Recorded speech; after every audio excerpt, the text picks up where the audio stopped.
தமிழகத்தில் காங்கிரஸ் மூழ்கி போன கப்பல் எனவும் திமுகவின் ஏஜென்ட் தான் காங்கிரஸ் மாநில தலைவர் செல்வ பெருந்தகை என இந்து மக்கள் கட்சி தலைவர் அர்ஜுன் சம்பத் செய்தியாளர் சந்திப்பின் போது தெரிவித்துள்ளார். மல்யுத்த வீராங்கனை 100 கிராம் எடை கூடுதலாக இருந்ததுல தகுதி நீக்கம் பண்ணாங்கல்ல, அதில் பாஜக தான் காரணம் செல்வ பெருந்தகை சொல்லியிருக்காரு. இது ரொம்ப தவறான குற்றச்சாட்டுங்க. நரேந்திர மோடி அவர்கள் நம்முடைய இந்திய நாடு முழுமையாக நாம இந்த மல்யுத்த போட்டியில் 100 கிராம் எடை குறைவுன்னு தகுதி நீக்கம் செய்யப்பட்ட அந்த பெண்மணிக்கு ஆதரவாக நாம் எல்லோரும் நிற்கிறோம். இந்த செல்வ பெருந்தகை ரொம்ப மலிவான ஒரு அரசியல் பண்றாரு. அவருக்கு என்னுடைய வன்மையான கண்டனத்தை தெரிவித்துக் கொள்கிறோம். அவருக்கு அதில் தங்கப்பதக்கம் பெறக்கூடிய சூழ்நிலை இருந்தது. ஆனால் அது எல்லா இந்தியர்களுமே இதில் மிகப்பெரிய வருத்தத்தை அடைந்திருக்கிறாரு. ரொம்ப சப்போர்ட் கொடுத்துருக்கோம். நரேந்திர மோடி ரொம்ப சப்போர்ட் கொடுத்துருக்காரு.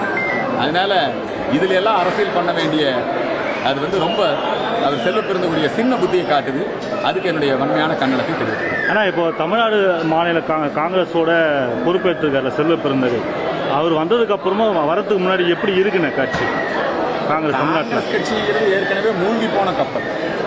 மூப்பனார் போன்ற தலைவர்கள், பெருந்தலைவர் காமராஜர் போன்ற தலைவர்கள் இவங்கெல்லாம் வழிநடத்திய கட்சியில் இப்போ செல்வ பெருந்தகை என்ன பண்ண அதை காப்பாற்ற போறார். அவர் திமுகவோட ஏஜென்ட்டா அங்கே இருக்கிறார். அவ்வளவுதான்.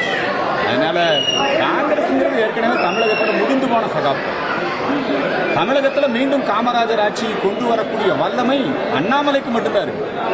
தேசிய கட்சி மீண்டும் எழுச்சி வர வேண்டும் என்று சொன்னால் அது பிஜேபி தான் எழுச்சி பெற முடியும்.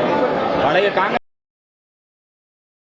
செய்திகளை உள்ளது உள்ளபடி தெரிந்து கொள்ள ரெஃப்ளெக்ட் நியூஸை சப்ஸ்கிரைப் பண்ணுங்க.